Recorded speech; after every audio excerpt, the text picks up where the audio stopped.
I'm here to introduce Giles Merritt. Giles is he's a journalist. He's been an FT correspondent. He's worked for The Economist. He's worked all over the world, but particularly in Brussels. And he's written a book called Slippery Slope, which is about the future of Europe, and as it happens, is the issue of the day. It's a great read if you want to know about the three pillars of the institutions, or subsidiarity, or any number of weird and not very attractive Brussels acronyms. It's the place to go, but it's much more than that. It's about future and identity of Europe, which, believe it or not, we are actually still a part of.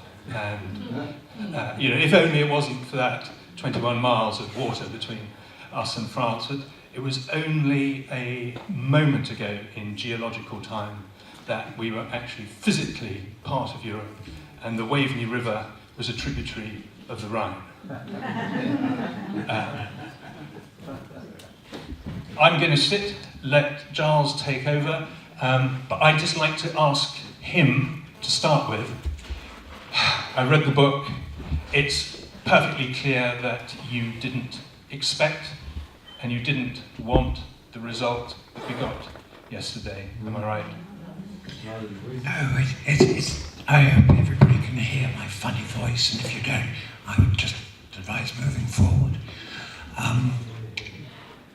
It's bad to get off on the wrong foot with the chairman, but I have to tell him no on two things. First of all, my book, Slippery Slope, is not about the mechanics of the European Union, which are incredibly dull. And of course, one of the reasons that not only the British referendum on the EU has been lost, but 4 previous referenda in continental European countries were also lost because nobody knows what's going on in Europe, in Brussels, and that's a big problem. And if people don't understand something, they tend to be against it. And the other thing that I have to say, Richard, that we disagree about, or that I have to say no, is I didn't actually expect one way or the other the referendum to come out. Because I think, like most people, I'd watched the debate and seen that it was getting more and more neck and neck. Referendums are tricky things. Not a good idea in parliamentary democracies. Not a good idea when it's about really complicated things. And not a good idea when older people vote for the future of the younger generations. So, I think in all these areas it was a bloody awful idea to begin with. But I really didn't know until taking the Eurostar yesterday morning what I was going to say this morning. Last night I was having a drink looking out on the sea, and all the container ships and tankers passing to and fro. And the metaphor came to my mind of ships and politics. And I was thinking, well, do you remember back in the war, to begin with, there was the idea that you sent ships, merchant shipping, one by one. The idea was that the submarines wouldn't be able to find them all. In fact, they picked them off like bottles on a wall. So convoys were developed. And to my mind, the whole European project is a convoy. It's made up of a whole lot of different sized ships going at different speeds. So you tend to have to go at the speed of the slowest, which often was called the United Kingdom. But it worked, and your strength was increased by sailing in a convoy. And then I thought, well, every now and again, one of the ships is torpedoed, and don't know if it is going to sink. It's quite a slow process at times. And I thought, well, the last 5 or 10 years for the European Union, for the European project, have been rather sort of sinking years. Things haven't been going well, for reasons I'll be happy to go into later if you haven't all gone to sleep. But I was thinking, there we are with the European Union starting to sink. And suddenly a whole lot of people decide to jump into a lifeboat. And I thought, well, that's the British. We've jumped into a lifeboat. It's pretty well provisioned. The weather isn't too bad. So in everybody tumbles. There isn't really a captain, but there's enough to eat. And at first, for the first few days, everybody gets a nice sunburn and so on. And the rationing goes. And then bit by bit, it starts to get nasty. And I think that is the problem with Lifeboat UK. I don't think we're going to see life disrupted very soon. I think British politics are going to be unfamiliar. I mean, I think we're looking at not 2 main parties anymore, but 4. I think there's going to be a terrific backlash against the Borises of this world, and he's somebody I've known for many years. But I think that the sense of demagoguery and political opportunism, and that very British thing in politics of the sort of Oxford Union Debating Society, that never mind the actual policies involved, it's about making points. And I felt that was a very large part of the Brexit debate. And when that hit the sensitive thing of British identity, who are we, and so on, then you had a very volatile mix, explosive mix. So I suspect that, I mean, I may be totally wrong. I used to say I was a very good predictor when I was an FT journalist of election results. I tended to be wrong half the time. So I mean, my prediction is as good as or as bad as anybody else's. But I can't help wondering if we're not going to see a sort of a reshaping of European politics with some sort of a centre coalition of sorts. But who knows? The lifeboat, as I say, everybody going to be on short rations, but they'll survive for a while. The question is when does the weather get rough, and we can come back to that. Let me go back to Brexit. I really apart from the fact that neither side, the Remains or the Exits, seem to know very much about the European Union. In fact, as most of them as ministers, rather embarrassingly so. The thing that struck me most was the way it was done, the wrong end of the telescope.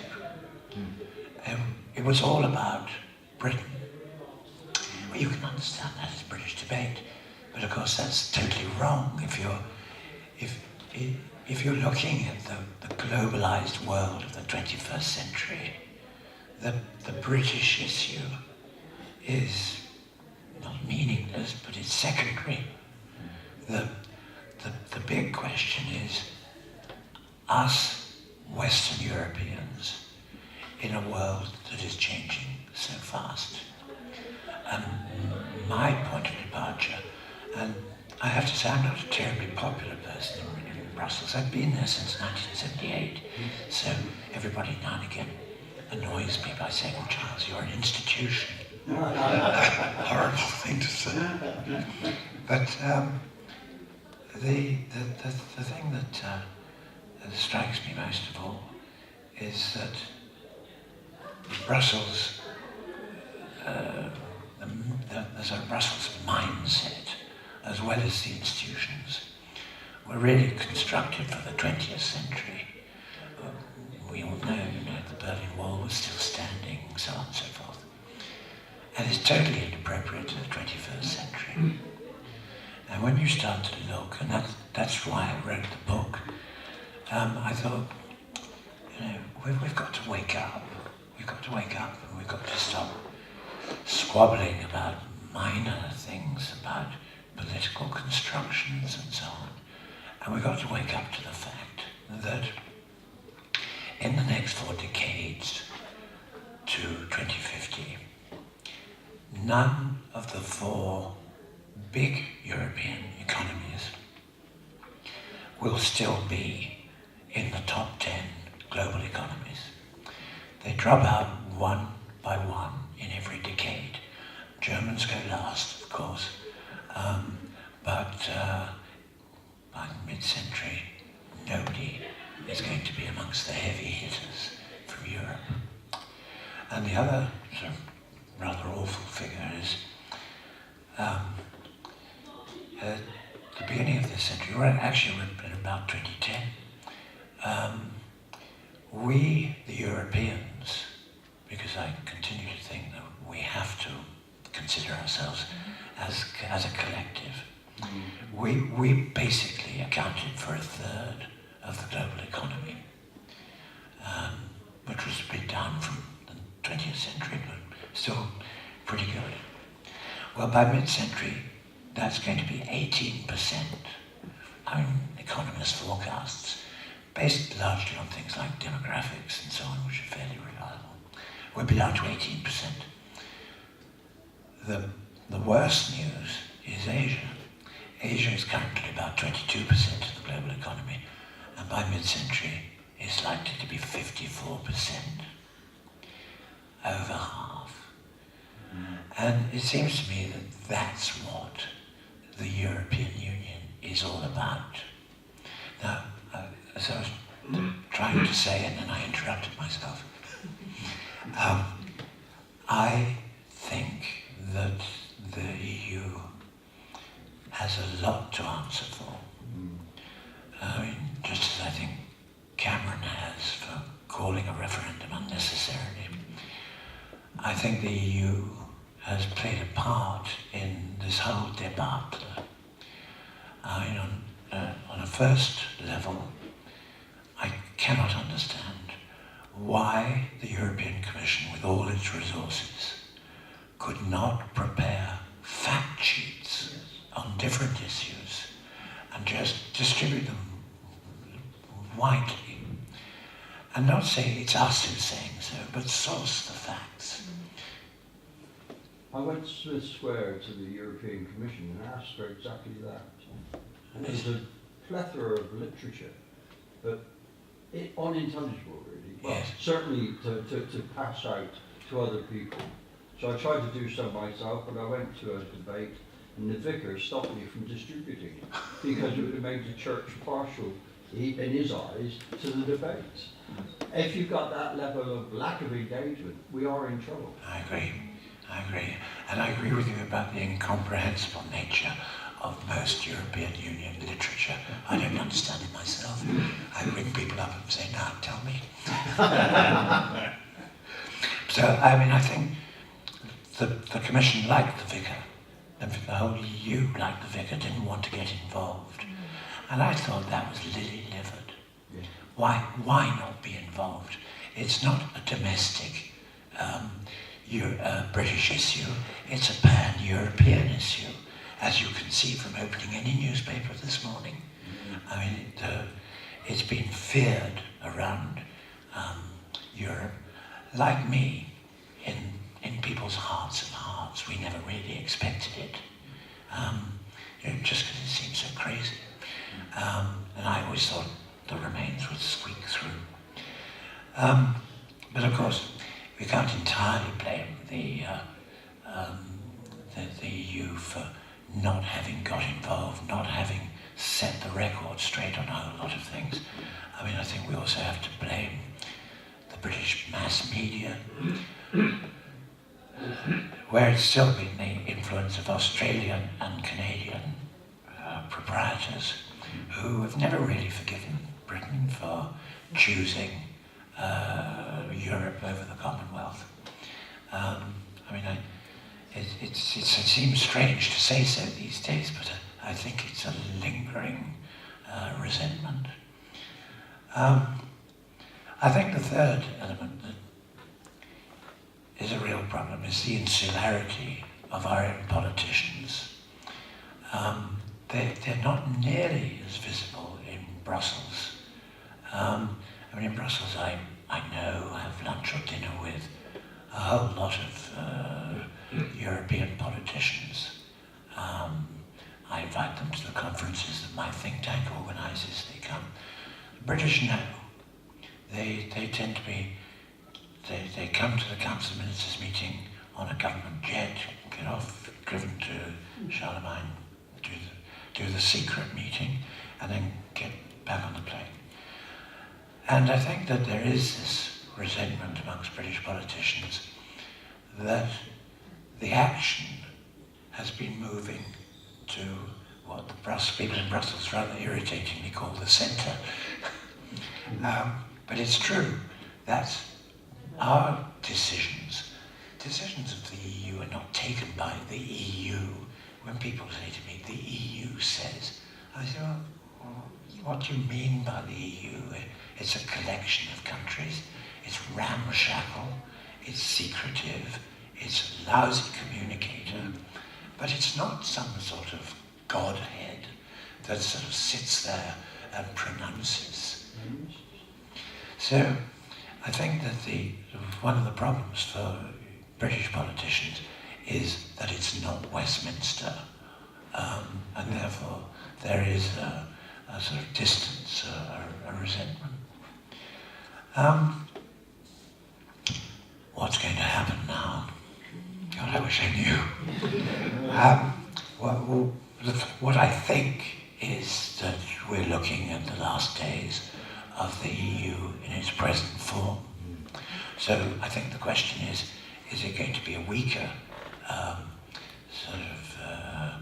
weaker EU on its way out, or is the British departure going to be a catalyst that will finally move other EU governments out of the inertia that they've sat in for 10, 15 years. In fact, 20 years is probably the right time span, because that was the end of the last attempt to fix the lack of democracy, the sort of the very uneven decision making, where the big countries basically tell the small countries what to do, and so on and so forth. And that ended in tears. That ended because the Germans insisted on calling what came out of the European Convention of 2003. Germans insisted on calling it a constitution, a red rag to British and French bulls, and to bulls elsewhere. So they then sort of repackaged it in a watered-down version called the Lisbon Treaty, which is also unreadable. What I think we might end up with, and what I'm certainly going to be trying to urge, is a Europe of concentric circles. Because the original idea, was very well-meaning, was that all countries would be equal. It didn't matter if they were big or small. All voices were equal. And I think it was very laudable, but not very realistic. And we've seen all the stresses and strains of that, big and small. I often refer to the EU, again, to make sure I'm very popular, as a horse and rabbit stew. And frankly, it is. So the concentric circles I think I see, the rich Eurozone countries are the core. And they, especially the Germans, and I think they'll be followed by the French, insist on some sort of political mechanisms that make people responsible for their own debt, and mean that when countries in the inner core go into debt, that has to be agreed to by everybody else. And that's a political mechanism. And that gets us away from the Greeks, and to some degree the Portuguese and the Spanish, who basically ran out bills on Germany's credit.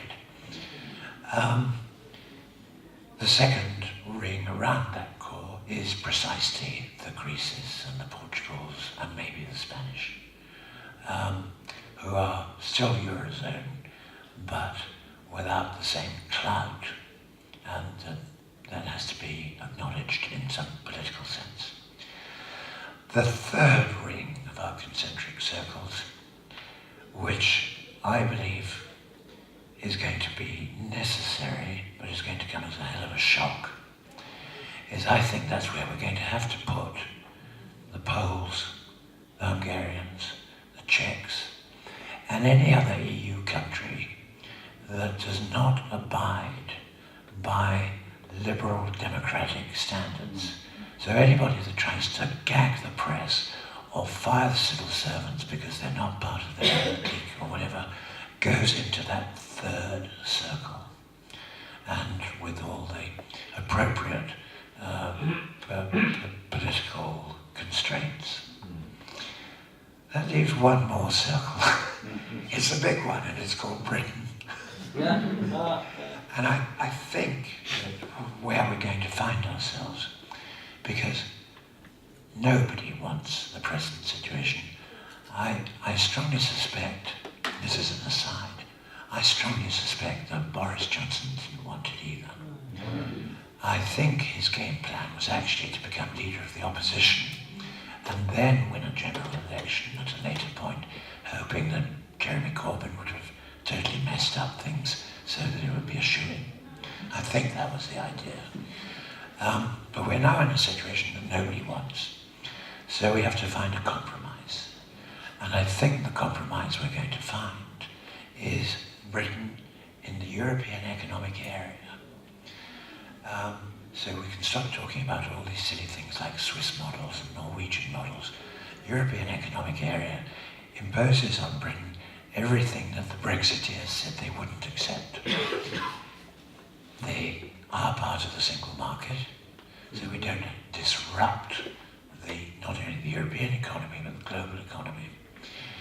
And they have to accept freedom of movement, which in my view is an excellent thing, because the British economy would not have been growing faster than the continental economies had it not been for the push of immigration into the United Kingdom. We need the manpower, just as the whole of Europe needs manpower, because we are aging and shrinking so fast that we really do have problems on the manpower side. So the British accept, they're in the single market, they accept all free movements, capital being one of them. So you could, if you're in the City of London, you'd hardly want to do without that. And finally, you keep paying into the EU budget, because actually it's been a rather good investment. And we get most of the money back, and not only that, the money we don't get back goes to stimulate the economies of other weaker countries around Europe, which we want to stabilise. So, to my mind, the discussion over the EU budget was just infantile.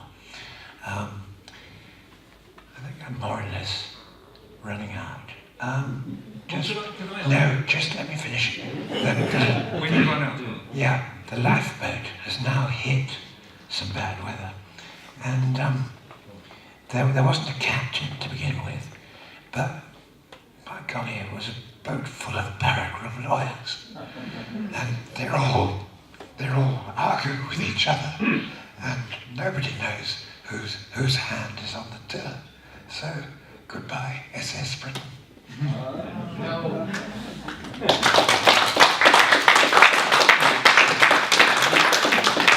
Well, my question is this, you may think you've already covered it, but when I first started working as a journalist, which is a hell of a long time ago,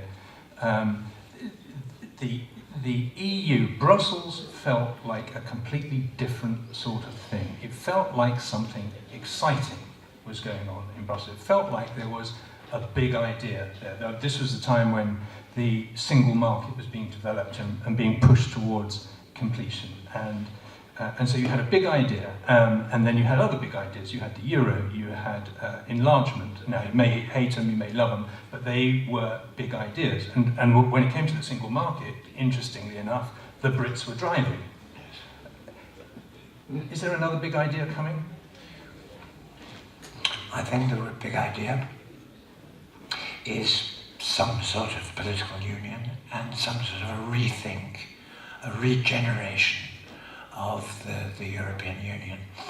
I mean, it's a sort of ramshackle edifice at the moment because, you know, you've had treaty here, treaty there, and things got bigger and more lopsided, less able to withstand a gentle push. So I think it's not quite the same as the excitement of saying, hey, we're Europeans and we're really getting it together. We're creating a continental-sized marketplace that allows us to compete with the Americans with their huge market. And hey, we're not going to be yo-yoed around by the Americans with their dollar anymore. We've got our answer to the dollar, it's called the euro.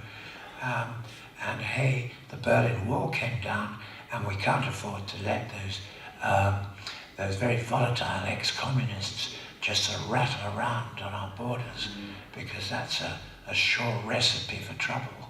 So we'll bring them in. And I think those you're right, Richard, those were very heady days. Where I think it actually went wrong, and this is terribly sort of counterintuitive, but they produced a sense of confidence that produced the Constitutional Convention and the Constitutional Treaty I was talking about.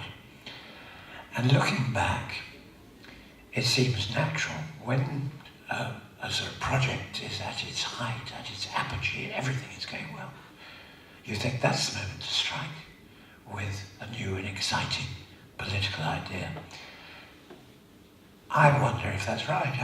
I'm beginning to think the best moment to strike is when you're in real trouble and you don't have anything else to do. And the reason I think this is national governments never liked the European Union. National civil servants hate it because they see their own influence and power being eroded. Shall I finish my point? Everybody's. In fact, I can come back to that.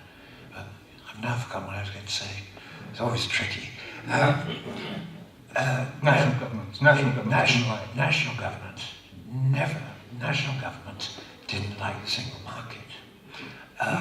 National governments didn't really like the euro.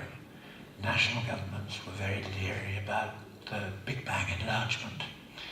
But bit by bit, they were corralled into it. But the point I wanted to make, the sort of counterintuitive point, is big government, the governments could afford to be inert. Everything was going swimmingly, so why should they give up their power?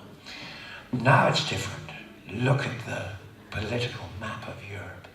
Everywhere, on the far left and the far right, populists are making inroads into the traditional support base of the mainstream parties. So my argument, and I think I may be right for once, is that these governments can no longer afford just to sit tight and hope for the best. They've actually got to do something, and they've got to do something about their chief vulnerability, which has become the European Union, because the populists are Eurosceptic parties, and therefore to combat the populists, you have to combat Euroscepticism, in which case you have to do a whole lot of things. And I think you have to start with this, with the one, I think, accurate thing that has come out of the Brexit debate, and that is the democratic problem. And when I look at the lack of democracy, it's true, Richard, what you said about it being exciting times. But they were also secretive times. And they remain secretive. I mean, I think it's extraordinary that the Council of Ministers, where all these decisions are taken, it's a consensus machine, as I say, it's not some sort of diktat. There are no Hitlers there.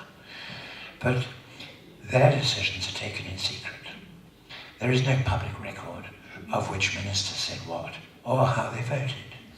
And I think that is the first thing that has to go. And I think the next thing that has to go is this rather phony European Parliament. I think you need to create a bicameral Parliament. I think you need a Senate, and I think you put into the Senate government ministers of one sort or another. I think you have the commissioners elected and in the Senate. I think you have civil society representatives, and I think you hive off a lot of the technical stuff that preoccupies the European Parliament, make that committee work, and you make the bicameral European Parliament much sexier, so that it's worth covering. I speak from experience. I loathed going to Strasbourg. It was so boring. Can I just ask one more before we go to the audience, which is, so when it comes to getting a big change through, the way that national governments do things are, number one, they wait until the electorate are ready for it, even if they don't know they're ready for it, but they make that judgment. And number two, they have a leader who can carry it through. What can the EU do about that? Because it doesn't have a charismatic face. It doesn't, and it may have done, I mean, Jacques Delors was a charismatic person, love him, loathe him, but the EU doesn't have that. Jacques Delors was, well, he was a funny man. He is a funny man. He's old and he's rather ill. When I first met him, he was sitting on the side of a twin bed in a hotel in Brussels, and he looked just like a country bank manager. He was wearing a rather unfashionable brown suit, brown tweed suit, and he really hadn't got a clue what was going on. And he'd been chosen by surprise. He'd been chosen because a favoured candidate had dropped out, and nobody had anything against him. That was his chief asset. He was unknown. He'd been a not particularly successful finance minister in France, and that was all we knew about him. Once he got the job, he changed and he blossomed. And the first thing he did was to say, I'm not going to be nice about member governments that don't do what they promised to do. And he denounced them, he named and shamed whenever he could. Thatcher never forgave him for coming to the Trade Union Congress in Brighton one year and saying, she signed up to the Social Charter and now she's torn it up. Thank you very much. She never forgave him. So in a way he became charismatic in a sense that he had guts. And ever since there have been two things that the heads of member governments have decided. The first is there are two criteria they decided for becoming head of the European Commission. The first, they said, well, get rid of people like Delors. You have to have been a prime minister. Okay? Have to be a prime minister. And that's the one they talk about. The criterion they don't talk about is no more troublemakers. Oh. So every time the Commission President is chosen by whichever means, usually rather papal,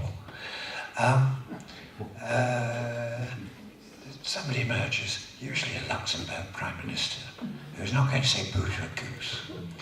And I'm afraid we've got a Luxembourg Prime Minister, ex-Prime Minister, in the shape of Mr. Juncker, and he's not saying boo to a goose.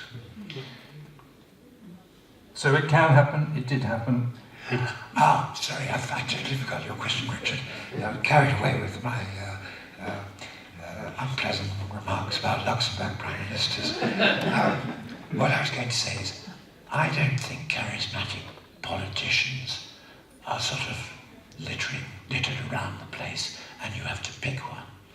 I think it's the job that creates them or not. And my view is, if we have a universal election right across Europe, except in Britain, to the President of the European Commission, then I think the smart guys see a good job because they will have real authority, and you'll have a lineup of guys. And I know a whole lot of European politicians for whom I have a lot of time, but the problem is that political careers are made or broken nationally, and people are sent to Brussels quite often because you want them out of the way, or because they need to be rewarded with a fat pension. I mean, there are a lot of areas where if I were the elected President of the European Commission, gosh, I would take a broom to the whole thing and change things. I think we should invite some questions.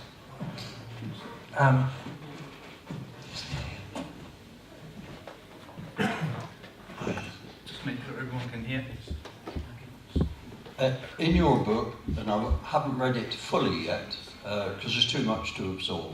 It's far too complicated. I found that too. I too. And it would help if you could, because you're going to have to rewrite this now, aren't you, in view of what's happened. I'm going to And have how to. The question that I really want, well, I wanted to ask you two, if I may.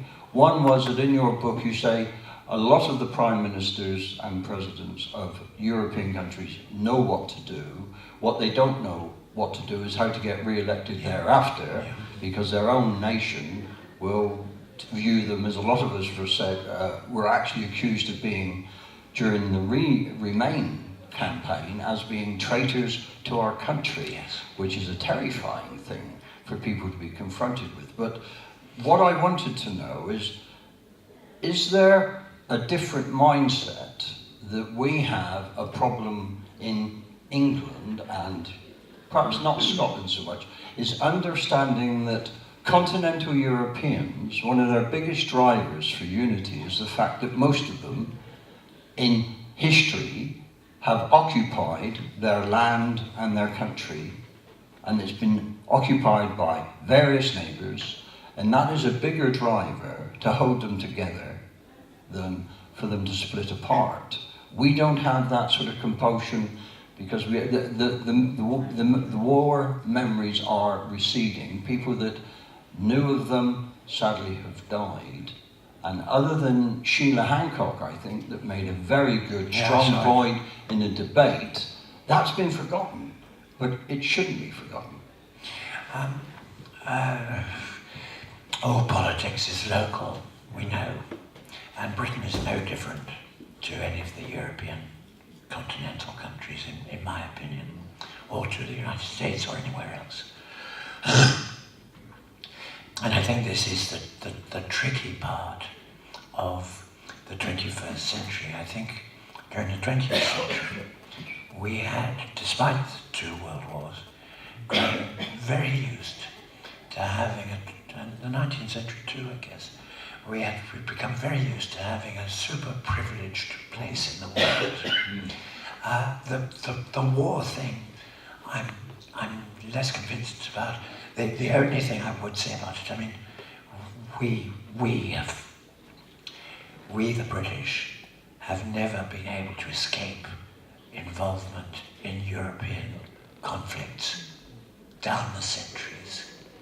So I think we're slightly susceptible to the sort of Dunkirk spirit myth that we've created, Battle of Britain, Alone Now, all that stuff. And it's a bit of a myth. Do you think if your book had been more widely circulated before the referendum, people may have actually reached a different view if they've been better informed? Frank, I mean, I'd love to think so. So I'll say yes.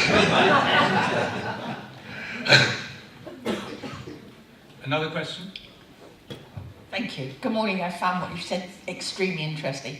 I haven't read your book. I'm appalled at the result that came out yesterday. And I think my fear, and I'm not sure whether this is a precise question, but my fear is that there will be an upsurge against immigrants that we already have in this country by the far right. Because I think that the hatred and nastiness that's been whipped up by this whole debate has got to go somewhere. What are your views on that? I don't live here. I live in a country where it's even worse. I live in Belgium, where we know that a lot of the Daesh, ISIS, terrorism is basically being cooked up, where a lot of the radicalism is taking place in some of the sort of ghettos around Brussels. And I mean, it's worth reminding oneself, I always think, that the difference between, the distance between the Brussels Arabic-speaking district of Molenbeek, the distance between that and the European Union's European quarters is roughly 2.5 kilometers. So, I mean, nasty thugs attacking people who've probably lived here for 2 or 3 generations, I imagine it will happen. It's horrible. It seems to me much less significant than the real problem. To my mind, the real problem is this: to keep our workforce at its present size. I'm talking Europe-wide again. I'm afraid everything I know is Europe-wide. We need roughly, over the next 40 years, to import 100 million migrants. That's more than twice the volume of last year's refugee influx. And we need them. I mean, a lot of those are not workers, a lot of them are sort of grandmas and so on. Doesn't matter. We need them because the workforce is shrinking and the aging is totally changing the economics of advanced societies.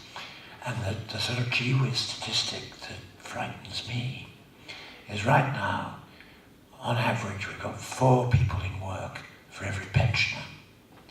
Well, by mid-century, it'll be only 2 people in work for every pensioner. And I don't see, if we can't pay the pensions now, how on earth are we going to do it? So we've really got to have a complete mindset change about who is an immigrant, what. And the big problem is the integration one, I think, isn't it? I mean, that's where the Brussels thing is worse than us, because I think the British, certainly with the Pakistani communities, have done extremely well. And you look at the sort of Sadiq Khans of this world, and you think, brilliant, you know. Well, of course, we have some problems, but by and large, we've done well. Where we're really going to have trouble is integrating all these guys, first of all from the Middle East, where it's been a political failure on our part that things like Syria have happened, that the Arab Spring was not capitalized on and taken advantage of. We should have done that, we didn't. The inertia of the European Union, again, slow to decide, slow to act. But the Middle East isn't our real problem. Our problem is going to be Africa. There are a bit over 1 billion Africans at the moment, and by 2045 there are going to be 2 billion. and they're not going to sit on the land where they are. At the moment, they're 1/3 in the towns and 2/3 on the land still. By mid-century, it'll be the other way round. And if you've ever seen an African city, it's not a place to go and find a job. These guys are going to come north, and we need to think about this sort of thing seriously. And I find that the European Union, the problem with the European Union, from my mind, is that its civil servants, the bureaucrats, very good on complicated dossiers, on, I don't know, standards for widgets or whatever, hopeless on the big screen. And I think the big screen is what matters. One more question here.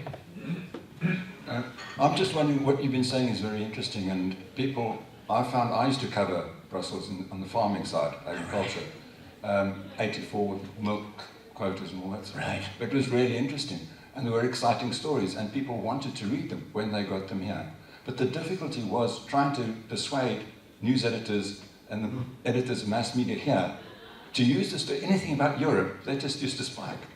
Well, how do we... but they're good stories, and once you tell people here about it, they say, well, that's interesting, why didn't we see that in the papers? And that's because news editors didn't want Europe. Oh, Europe, file that unless it's a rainy day. How do we persuade UK mass media to use these stories, but tell people about Europe, what's happening there? Because that would make people realise that we are part of it. I entirely agree, and I'm going to finish my answer with the phrase, be careful what you wish for. I remember very well, even on the FT, you could hear a news editor yawn down the phone and say, yes, Giles, shall we talk about it tomorrow? And it can be difficult. And of course, one of the reasons is a story from Brussels is 90% history. You have to explain to the reader how on earth we got to where we are, because it's all about taking decisions. So you have to tell the reader all the background, and background is not exactly the most stimulating read. When I left the FT, I worked briefly and rather unsatisfactorily. I'd worked for the FT for 15 years, and they wanted me to go back to London. I thought, if I did, I'll work for the FT, which I loved and still love them. I'll work for them for the whole of my life. And I thought, oh God, no. So I stayed, and I went freelance, and then the Sunday Times hired me. And they weren't interested in European politics at all. I think the story they loved the best was when they ran a story about a sort of civil servant who'd had too much to drink at lunchtime and had thrown an ashtray at a commissioner's head. They thought that was a wonderful story. Shortly afterwards, I got into the think tank business, and I founded the think tank that I still run, called Friends of Europe, to try and make Brussels less boring. And that was what I sort of sold it to people on. Well, right now Brussels isn't boring, so be careful what you wish for.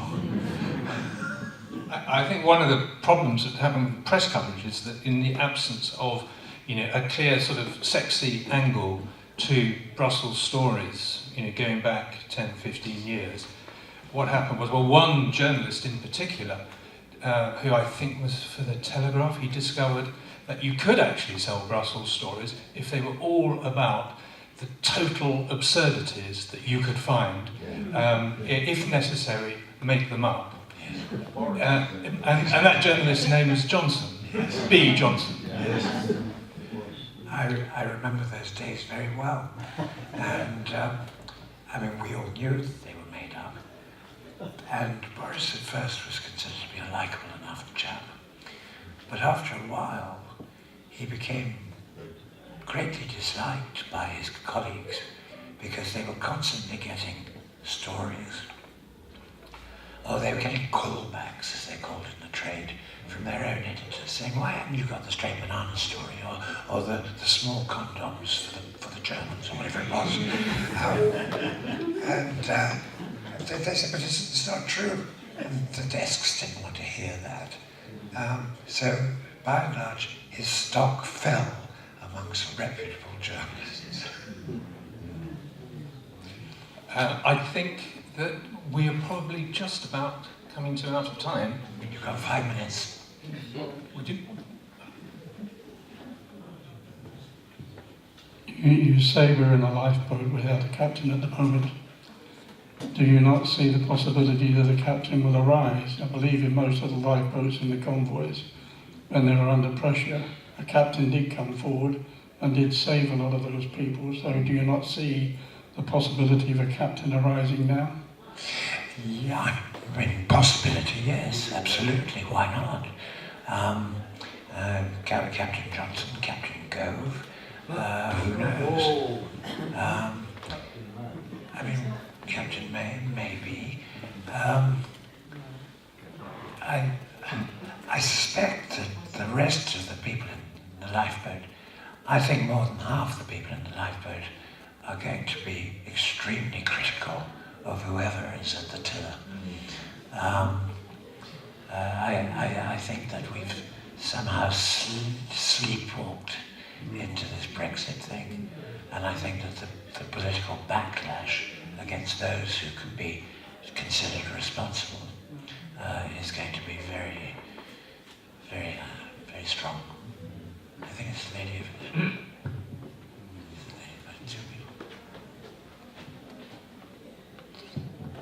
Just to take your analogy of ships and things a bit further, and demographics and looking east, if you looked out, you'll have seen lots of containers. And I also look out over the containers.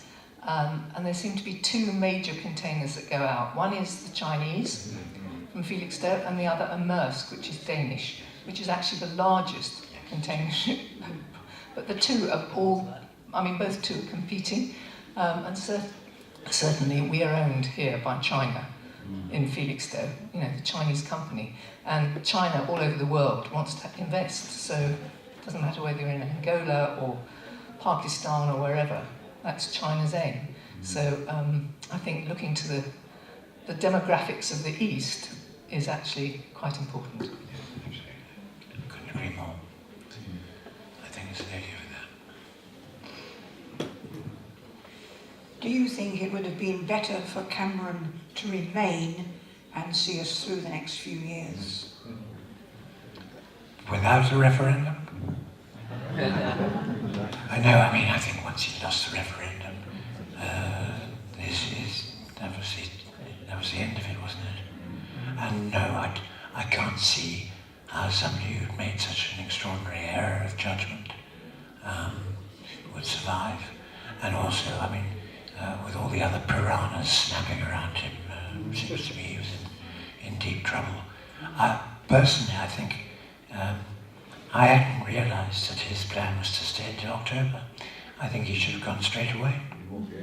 That's what Europe is asking for, isn't it? Yeah. He won't be able to straight away. Last till October, I don't think so either. No. He'll be gone.